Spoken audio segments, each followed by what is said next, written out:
tey la àllarba fukki fan ak juróom-ñett ci weeru décembre atum 2019 xibaar yi ngeen di bàyyi xel fii ci sine24.com nuyoo baa ngoog asalaamaaleykum wa rahmatullah.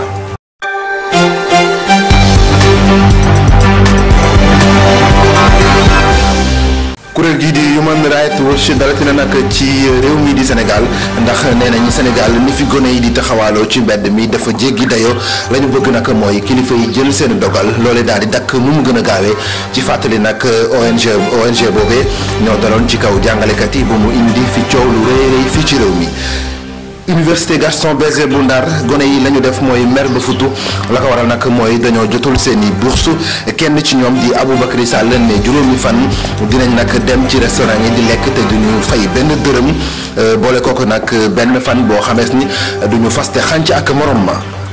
Isma Sow bokkoon ci juróom-ñeenti sambabo yi songoon Eureka Oil ba ne woon ca ndax alkaati yi ni ko rëll bal mu daal di faatu moom moomee nag denc nañu ko ca Mañang ab village la bu nekk ca Ross Béthio fàttali leen nag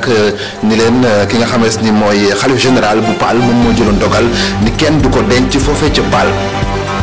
xibaar bu nar a neex sénégalais yi di jóge nag ca présidence de la république mooy ci atum 2020 courant bi mën nañu ko wàññi njiitu réew mi nag doon dalal directeur général bu Fielseton. tàggat yaram basket Cheikh Sarr doonoon fi nag tàggatkatu gaynde yu jigéen yi ak Maguette Diop nekkoon directeur technique national ñooñu nag dàq nañu leen bureau fédéral moo def li ni mel Moustapha Gaye nag moo wuutu kii di Maguette Diop njiital DTN bu yees boobee nag moo nar a proposé ab tàggatkat bu yees jëmbe ko ci gaynde yu jigéen yu Sénégal yéen ñuy bàyyi xel fii ci réew mi ak bitim réew fii la ñuy yem ci xibaar yi dinañ jël siwaat ëllëg laata loolu wéy leen di ñu topp ci www.sine24.com ba ëllëg.